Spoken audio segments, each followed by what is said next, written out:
asiento y conversación gratis. Es La Entrevista en Corresponsales. Lo dijimos, vamos a entrar en el detalle y a tratar de entender un poco más lo que está pasando todavía, ¿no? Estamos en la primera fase de una tregua, una paz que queremos creer que va a ser duradera. El analista internacional, cientista político y periodista Libardo Buitrago, amigo de esta casa, está en la línea para conversarnos. ¿Cómo está, Libardo? Marcelo, un gusto saludarte, muy buenas tardes, ¿cómo estás? Está también aquí Ignacio Franzani, que vamos a conversar juntos. Querido Libardo, ¿cómo estás? Tanto tiempo que no nos escuchábamos. Tantas calles sin vernos. Tantas calles sin vernos. Libardo, me gustaría partir por la mediática y ya viralizada declaración de Donald Trump, ya portada de la revista Time, además. ¿Quién es el que trae en el Parlamento, ¿no? En el Parlamento de israelí trae esta buena nueva. ¿Qué lectura haces de la figura de Donald Trump en el cese al fuego, en este acuerdo de paz? Y me imagino que este es sin duda un gran hito de su segundo periodo presidencial. Creo que la figura del presidente Donald Trump a lograr llevar a Hamas y a Israel y sacarlos de ese pantano de los 2 años de guerra, pone en el tapete lo siguiente, que con determinación, con decisión, con músculo político, con músculo diplomático, pero fundamentalmente con una vocación de resolver el problema, se puede alcanzar a lo menos lo que se ha alcanzado hasta ahora, que es un alto al fuego. Creo que el objetivo lo estableció Trump desde la siguiente perspectiva. Trump lo primero que hace es, vamos a tener un acuerdo, marca lo global y luego los detalles. Y ese ha sido el éxito de su método para alcanzar lo que hoy ha logrado capitalizar en el Medio Oriente, la propia visión que él tiene sobre la paz, pero una determinación y no delegar en nadie que no interprete el pensamiento de Trump las negociaciones. Es decir, aquí hay una línea total de pensamiento. Por eso es que su yerno y Steve Witkoff, que son auténticos representantes del pensamiento de Trump, fueron los encargados de llevar adelante esta negociación. Ahí están las claves que explica esta determinación de poner fin, por lo pronto, a un conflicto que, como ustedes decían y como Marcelo decía a la presentación, uno espera que sea duradero. Libardo, ¿tú crees que este acuerdo, tal como se firmó finalmente, con la participación de países árabes, con la participación de países europeos y etcétera, es la idea original que tenía Trump? Porque si uno se acuerda, Trump lleva menos de un año de gobierno, pero cuando recién llegó, y todos estos meses ha pasado por distintas etapas. En algún momento que decía Israel tiene que destruir todo, mejor que se vayan todos los palestinos de esa zona. Después decía, no, Israel dejan de tirar bombas y se enojaba con Israel. Después para acá. Da la sensación de como que tuvo muchos planes y este fue el que resultó. Porque fíjate lo siguiente, que hay una línea, y yo quiero colocar en la mesa lo siguiente. Hubo un momento en que la paz fue posible entre Israel y Palestina. Y ese momento fue en el último año de la administración del presidente Bill Clinton, que logró convencer a Ehud Barak de hacer una concesión diplomática para que se alcanzara la solución de los dos estados. Clinton pensó que en los 6 meses que duró esta intensa negociación se podía alcanzar eso y firmar. Desde ahí vienen los presidentes de Estados Unidos una frustración de que Yasser Arafat no haya firmado ese acuerdo, porque Clinton le arrancó lo que más pudo a Ehud Barak. Es decir, que es mucho más de lo que hoy es Cisjordania más Gaza. Bueno, esa línea, Marcelo, se ha extendido un poco de incredulidad de los presidentes de Estados Unidos en la capacidad de que se pueda alcanzar, sobre todo de la determinación de los actores para firmar la paz. Si uno va a ese hito y lo trae a presente, claro, hubo diferentes maneras de intentar, pero ya hubo un momento en que la calamidad, la crisis humanitaria de la Franja de Gaza llegó a los ojos de Trump de una manera distinta. Es decir, esto de las 220.000 víctimas, 67.000 personas fallecidas, la cantidad de personas heridas, fundamentalmente niñas, mujeres, la hambruna que estaba afectando. Por supuesto que no podemos dejar de lado lo que han sido los 1.300 víctimas israelíes desde el 7 de octubre. Entonces llegó un punto en donde esto no podía seguir así y el mundo no podía tolerar más esta situación que se estaba dando en la Franja de Gaza. ¿Y qué hizo Trump? Pues en lugar de hacer discursos, se puso a la acción, diseñó este plan y con la fuerza y el músculo y la determinación de él, lo alcanzó a esta paz. Es decir, aquí hemos hablado, Marcelo, y Ignacio, ha habido mucha retórica de los dirigentes, hacen sí, que venga la paz, pero nadie hacía nada. Nadie hacía nada, y la tragedia era cada día más un pueblo padeciendo, los palestinos padeciendo esta situación de la ofensiva israelí allí, terrible. Entonces, Trump dijo, aquí hay una oportunidad. Por supuesto que siempre hay un motivo que la permite, y es que el haber Netanyahu atacado a los integrantes de Hamas en Qatar obligó a Trump a hacer un giro en su política y es decirle a Netanyahu, así no podemos. De esta manera no podemos porque Qatar es un aliado de Estados Unidos. Y a partir de ahí se reconfiguró la situación para encaminar este proceso. Pero claro, muchas cosas tuvieron que suceder. Si Irán fuera fuerte hoy, tampoco estaríamos alcanzando este proceso, este alto al fuego. También el haber debilitado con los ataques a Irán, haber debilitado a Hezbollah, que se haya caído el régimen de Bashar al-Assad, configuró todo un panorama en el Medio Oriente en donde jamás estaba contra la pared, y solamente ofrecerle esta salida que le han ofrecido podría ser la solución, por lo menos, de un alto al fuego. Libardo, con este acuerdo de paz, ¿qué viene ahora? ¿A qué tenemos que estar atentos? A dos cosas. Primero, el desarme de Hamas. Yo anoche lo planteaba en la edición central de Tele 13 de que Hamas tiene esta disyuntiva, y es o sigue como una milicia llevando a cabo todos estos ataques y tal, y reconociendo en sus hechos fundacionales que va a destruir a Israel, o se convierte en partido político. Y yo creo que sería óptimo que tomara la segunda opción, que fuera una fuerza política, que se desarmara. Y eso es complejo, pero yo creo que va a ser alcanzable. ¿A ellos qué les queda? Un arsenal de cohetería, de algunas bombas, algunas granadas, fusiles AK-47, es decir, pero también tiene que eso ahí ligado a la decisión política. O son milicia o son partido político. Yo creo que como milicia no tienen futuro y los pueden no acabar al 100%, pero los pueden debilitar aún más. Pero como partido político tendrían una opción. Viene eso. Primero entonces el desarme de Hamas. Luego la retirada de Israel más hacia entregar la franja de Gaza, y viene una parte que va a ser interesante, que es el gobierno que ha llamado Trump Junta para la Paz, que sería presidido o liderado por Tony Blair, pero con la supervisión directa de Trump, que no quiere conceder nada para que no le fracase esto.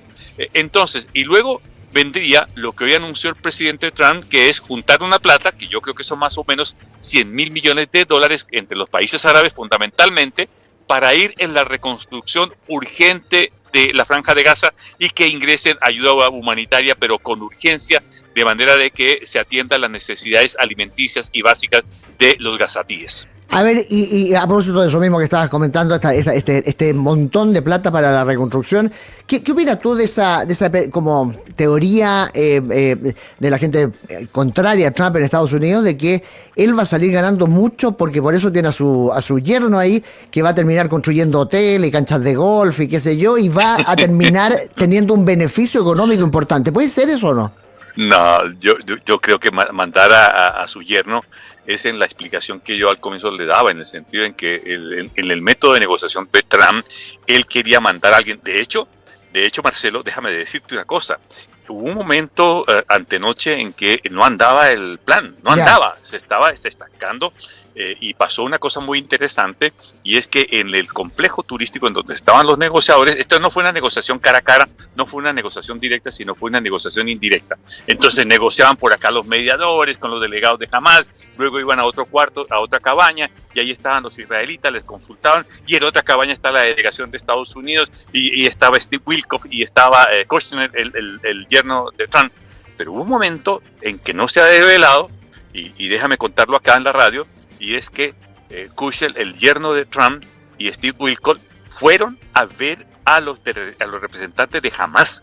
Le dieron la mano a los representantes de Hamas y le dieron el compromiso de que Estados Unidos se comprometía a evitar que Netanyahu desatara un ataque que era el nudo que había que desatar, y lo desató.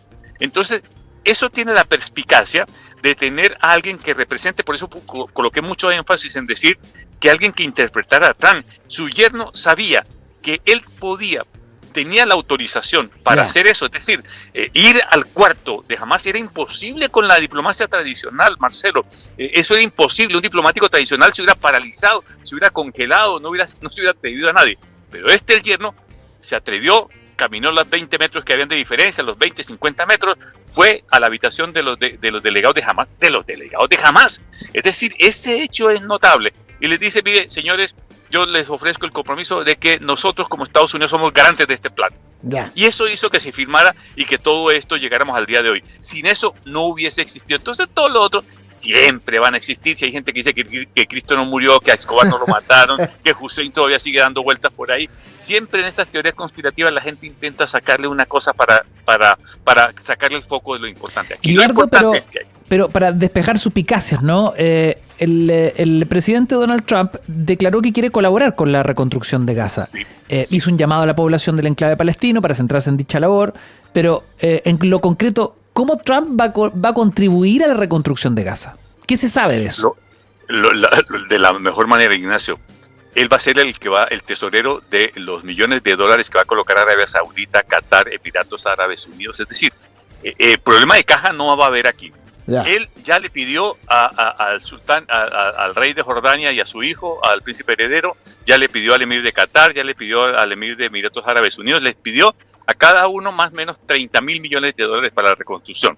Y los van a poner por una idea. Trump en su cabeza se hizo la idea final de que es posible llegar a la solución final de los dos estados, el Estado de Palestina y el Estado de Israel.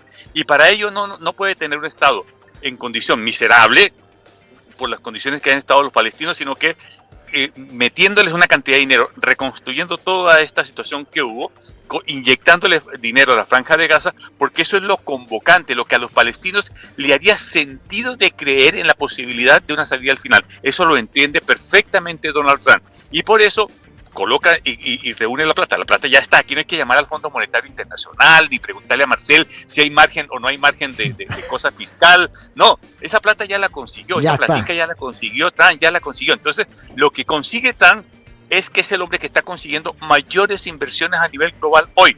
De hecho, tiene 10,000 millones de dólares que ya recaudó en la pasada gira para Estados Unidos. Entonces, de eso va a ser una pequeña cortecita, va a ser una cortada de cola de gato, y le va a mandar a Jordania eso. A Palestina. A Palestina. A propósito de eso que estás comentando, Libardo, porque uno puede decir, ya se llegó a la paz en este conflicto que era entre Hamás y Israel, a propósito del ataque y el rapto de gente y todo. Pero hay una demanda que es anterior a esto y anterior a este ataque, que es la demanda de Palestina por un Estado y para muchos de ellos porque no exista el Estado de Israel, por sacarlos del mapa. Esa fuerza versus la intención del propio Netanyahu, y por ahí escuché que decía que él no iba a aceptar, que Israel no va a aceptar otro Estado, un Estado palestino. Es decir, que hay todavía mucho que avanzar para que haya paz definitiva y duradera. Por cierto, si hay sectores en Israel que no quieren la existencia del Estado palestino y más bien piensan en el gran Israel, un Israel que haya desde el Mediterráneo casi hasta Irak. Eso no es posible, eso es una línea extrema que no tiene posibilidad de triunfar políticamente. Y también hay sectores palestinos, Hamás es uno de ellos, que niegan la existencia de Israel. Pero esos son los extremos. Lo que la mayoría de la población de Israel quiere, yo he visto las encuestas, he conversado con líderes israelíes, he conversado con académicos, he conversado con líderes palestinos, es que finalmente haya un empuje para que lo que se firmó en 1992, los acuerdos de Oslo, en donde allí Yitzhak Rabin, Shimon Peres y Yasser Arafat convinieron la creación de los dos estados. Es ahí donde está ese punto. El futuro pasa, Marcelo Ignacio, pasa por una decisión y por un meridiano que es irrenunciable e irremisible, y es que Israel tiene su estado, nadie se lo puede quitar, y que Palestina tendrá su estado y que nadie se lo podrá quitar, y que esos dos estados tendrán que irremediablemente vivir en paz y garantizar la seguridad del uno del otro. Es la única manera de solucionar el problema. Entre tanto, claro, ha habido mucha declaración, muchas cosas. Recuerde que en la guerra lo que hay son guerreristas y espíritus de guerreristas. Y en el proceso de la paz se tienen que callar los fusiles, silenciar los cañones, silenciar los tanques y que se temperen los ánimos de los guerreristas para que los diplomáticos y los políticos hagan posible la solución política y Libardo, diplomática. Yo creo en esta solución. Para el cierre, las reacciones políticas, por supuesto, han sido de lado y lado, ¿no? Y justamente en su encuentro con el Papa León XIV, el presidente chileno Gabriel Boric declaró: yo soy de quienes creen que los liderazgos siempre tienen que ser humildes, tienen que respetar a sus adversarios. Creo que el presidente Trump no representa eso, pero si tuvo una colaboración para cesar esta masacre en Gaza, bienvenido sea, afirmó. Bueno, el presidente Boric no le contaron que su amigo Pedro Sánchez estuvo saludando y abrazando al presidente Trump en el Cairo. Ahí habría que contarle eso. También es importante que él sepa que líderes de izquierda también se hicieron presentes en la cumbre de la paz del día de hoy. Yo creo que lo que hace el presidente Boric, la impresión que tengo es que él quiere convertirse en el contradictor de Trump desde su idea política. Está bien eso, ¿no? Pero que él no se puede olvidar que es el presidente de Chile y que él tiene que tomar encima es que él gobierna un estado y no está calificando ni sacando al pizarrón a presidentes de otras naciones, por lo menos no en estos momentos, porque esa voz puede retornar algo aquí, pero en el momento lo que está pasando en el mundo es que han aplaudido a Donald Trump unos y otros, moros y cristianos, por haber tenido la capacidad de a lo menos lograr un alto al fuego y haber firmado lo que se firmó el día de hoy. Lo demás son cosillas pequeñas, ¿no? Perfecto, Libardo. Muchas gracias por conversar con nosotros. Excelente, en realidad, nunca mejor dicho, moros y cristianos. Es verdad. Sí, ¿cierto? Ya, muy bien, Libardo. Muchas gracias. Un abrazo, Marcelo. Un abrazo, Ignacio. Gracias por la invitación. Chao, Libardo. Analista Adiós, internacional, cientista político, periodista. Libardo Buitrago. Siempre necesario su análisis para entender el mundo que nos rodea. Aclarar. Tal cual. Son las 6:49. Nuestros